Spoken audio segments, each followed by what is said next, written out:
Bonjour et bienvenue sur la chaîne Le Livre des Horreurs d'Arios. Donc avant de vous raconter les deux histoires d'aujourd'hui, deux histoires d'horreur bien entendu, trois petits points. Le premier, les miniatures, elles avancent absolument pas, je suis pas satisfait, et comme je suis pas satisfait, forcément je vous les partage pas.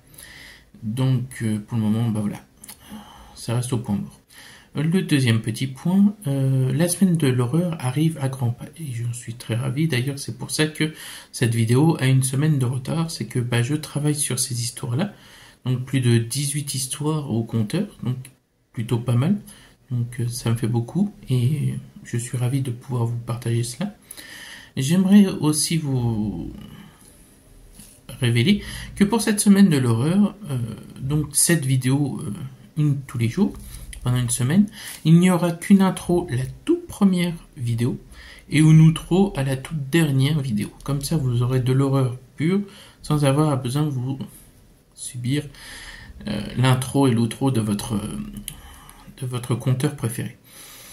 Donc aussi, par rapport à cette semaine de l'horreur, la dernière journée, la dernière vidéo, donc j'avais prévu deux histoires, mais j'ai aussi une autre idée, mais je ne sais pas si elle va fonctionner, mais je vais quand même vous la partager.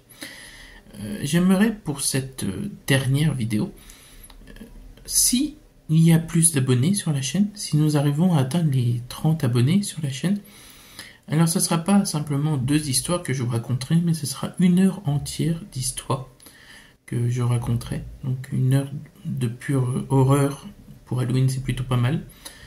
Donc voilà, si vous avez des amis, de la famille, n'hésitez pas à partager le lien de YouTube à vos amis, à la famille, à vos proches, enfin bref, même aux grands-pères, grand-mères, il y a bien des gens qui adorent l'horreur quand même. Donc si nous arrivons à atteindre ce palier, alors ce sera une heure d'horreur. Donc je vous demande votre participation. Donc j'espère que nous arriverons à atteindre ce palier. Si nous ne l'atteignons pas, alors ce sera simplement deux histoires comme c'était prévu à la base.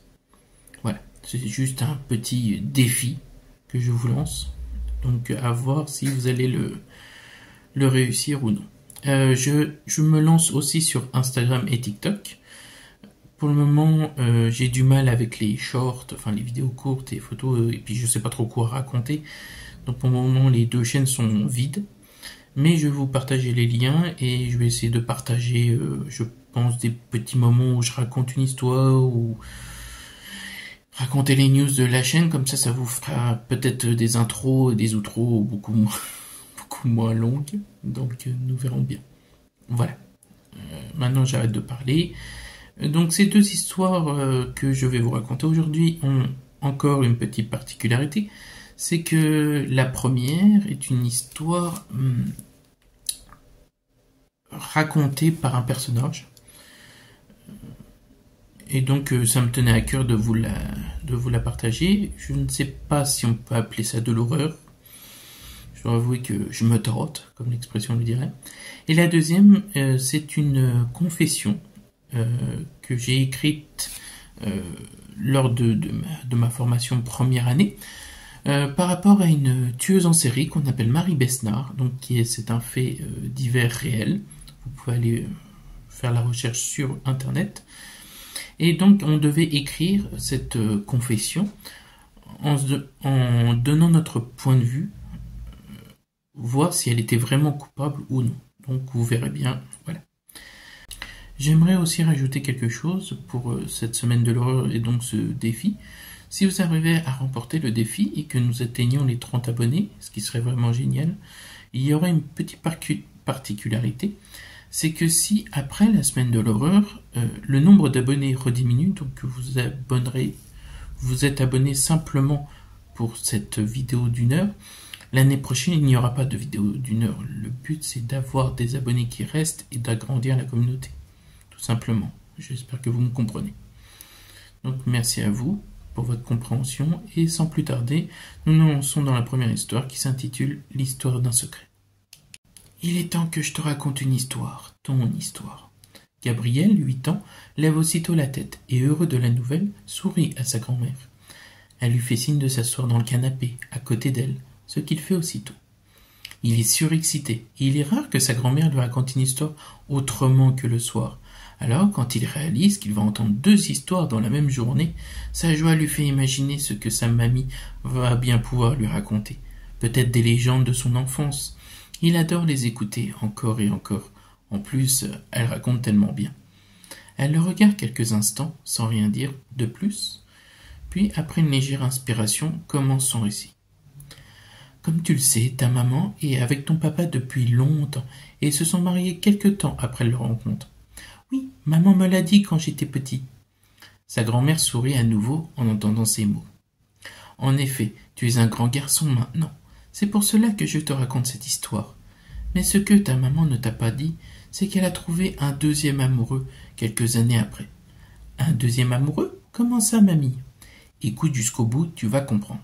D'accord, je fais le silence. Ce jeune homme est apparu dans sa vie au moment où elle se sentait la plus malheureuse. Ton papa ne lui offrait pas tout le bonheur qu'elle méritait, mais rassure-toi, il l'aimait, à sa manière. Ce 2e amoureux lui a permis de s'épanouir comme une fleur. Il l'a rendue heureuse et l'a aimée plus que tout au monde. Malheureusement, certaines choses, aussi magnifiques soient-elles, ne sont pas faites pour durer. Un soir, ton papa est parti pour son travail, et ce jeune homme est venu rejoindre ta maman. Tous les deux ont passé une soirée merveilleuse. Cependant, au cours de la soirée, il a eu un léger tremblement et s'est effondré sur le lit. Ta maman, affolée, a appelé un médecin, pas toujours très honnête, qui est aussitôt venu la rejoindre à la maison. Le médecin comprend que le jeune homme est parti rejoindre les anges dans le ciel, et il décide de le rhabiller, de ranger la chambre, puis de le descendre au salon. Ta maman et le médecin n'ont pas voulu que ton papa puisse découvrir ce qu'ils ont fait tous les deux. Cela leur est mis dans une grande colère. Ton papa n'aime pas que sa chambre soit en désordre, et voir un inconnu avec ta maman. Quand ton papa est de retour à la maison, il est étonné de voir sa femme en compagnie de 2 hommes. Il a aussitôt posé des questions. Le médecin lui explique que son assistant et lui sont passés voir sa femme pour un vertige qu'elle leur a signalé quand elle les a appelés. Une fois la consultation réalisée et l'ordonnance rédigée, en voulant repartir, l'assistant est tombé, a percuté le sol avec sa tête et a fini par ne plus bouger. Le médecin rajoute qu'en bon professionnel, il demande à sa patiente s'il peut l'asseoir dans un fauteuil pour le sculpter, ce qu'elle accepte. À peine a-t-il fini son examen que ton père est rentré. Ton papa, étonné par l'histoire loufoque que vient lui raconter le médecin, rigole et lui dit que vu que son assistant a réussi à s'assommer tout seul, il doit penser à se trouver quelqu'un d'autre, de plus compétent, et finit par éclater de rire. Le médecin et ta maman ont rigolé également, mais le cœur n'y est pas. Ils lui ont gentiment demandé de l'aider à porter le jeune homme dans son véhicule pour que le médecin puisse le ramener chez lui et qu'il se repose. Ils ne lui ont pas dit qu'il est parti au ciel pour ne pas perturber ton papa un peu plus, vu que la situation est déjà très étrange. Après que le médecin l'ait ramené chez lui, il est revenu constater le décès le lendemain, après que la famille l'a appelé à cause de son immobilité inquiétante. La famille du jeune homme est dévastée, ta maman également. Le temps a passé, elle a décidé de tout m'avouer après une merveilleuse découverte. Elle attendait un enfant. Ton père était si heureux d'avoir un fils. Après ta naissance, les années ont défilé, et ta maman a fini par rejoindre les anges, à cause d'une maladie du cœur.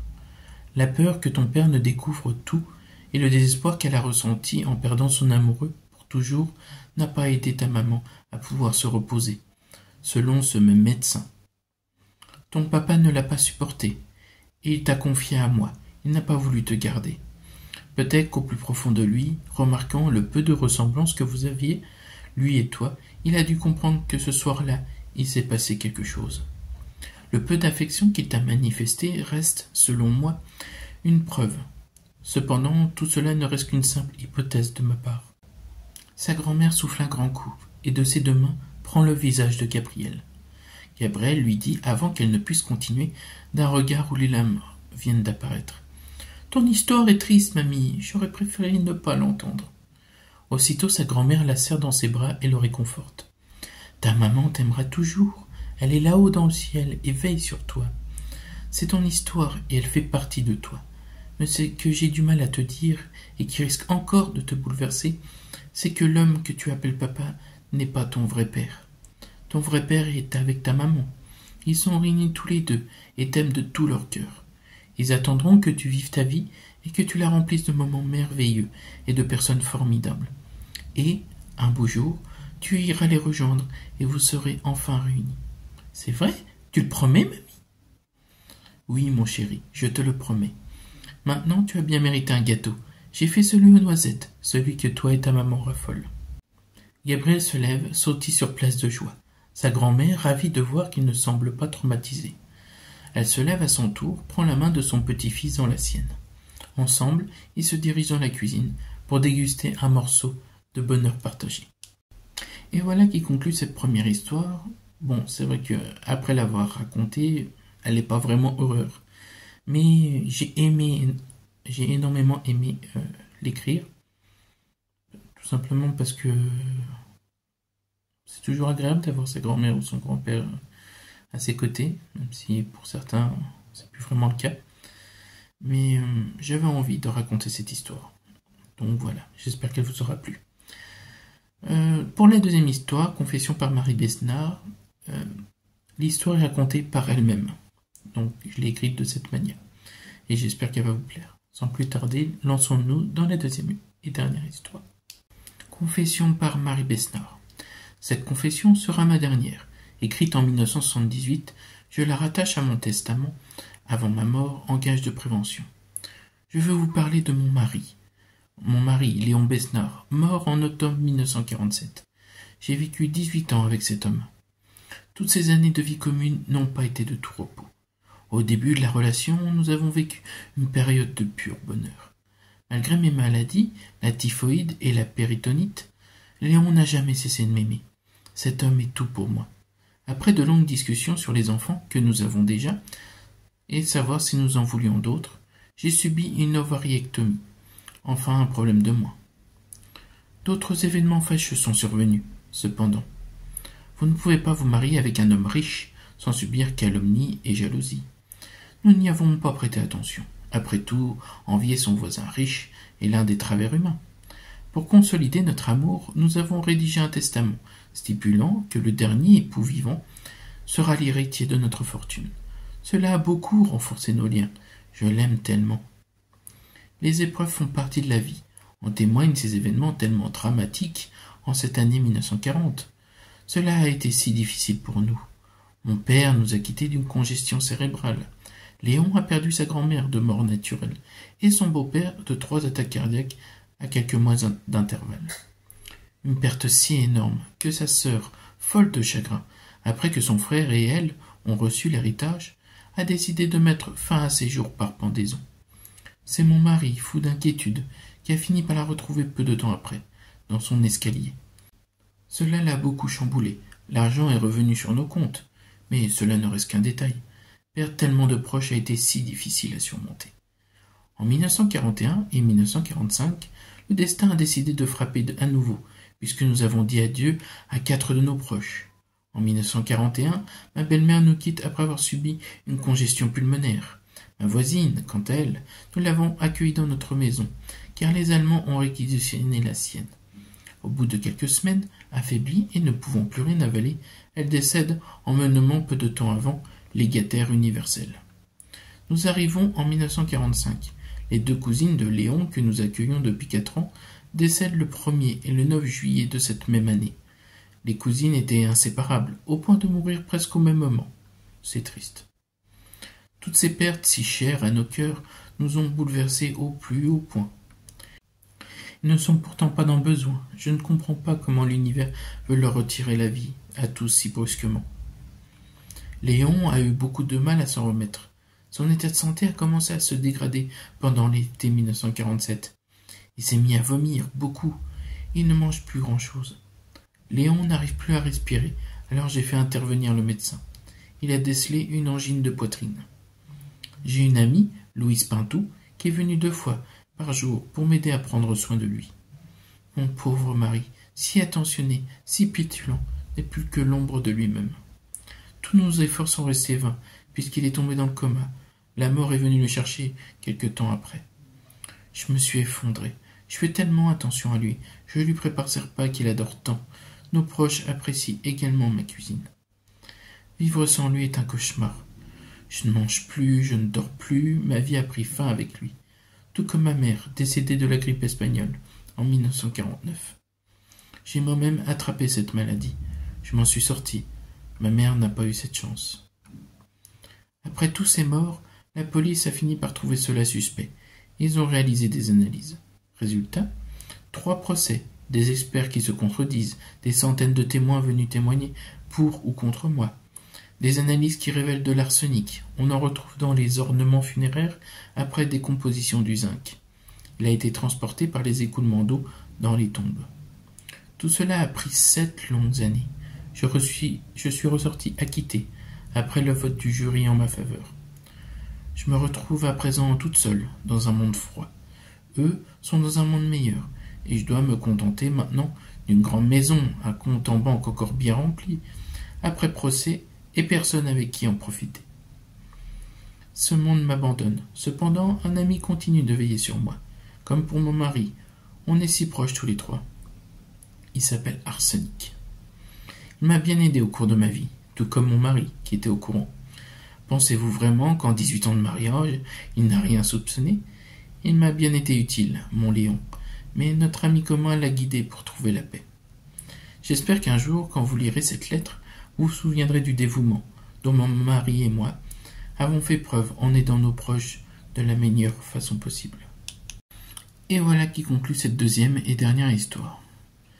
Alors pour celle-ci, j'avoue que quand on l'a travaillée, j'ai eu du mal à réaliser que quelqu'un pouvait tuer autant de monde de sa famille, ses amis, sans ressentir vraiment de culpabilité ni de remords. Bon, elle a été acquittée. Donc, est-ce qu'elle est vraiment coupable? Moi, je dirais que oui. Mais bon, bref, ça ne reste que mon avis. Donc voilà, cette vidéo est maintenant finie. La prochaine vidéo, ce sera le 20 octobre. Parce qu'après, nous commençons la semaine de l'horreur le 26. Donc, j'aimerais essayer de vous partager quand même une petite vidéo avant cette semaine de l'horreur. Voilà, je vous remercie d'avoir visionné cette vidéo en entier.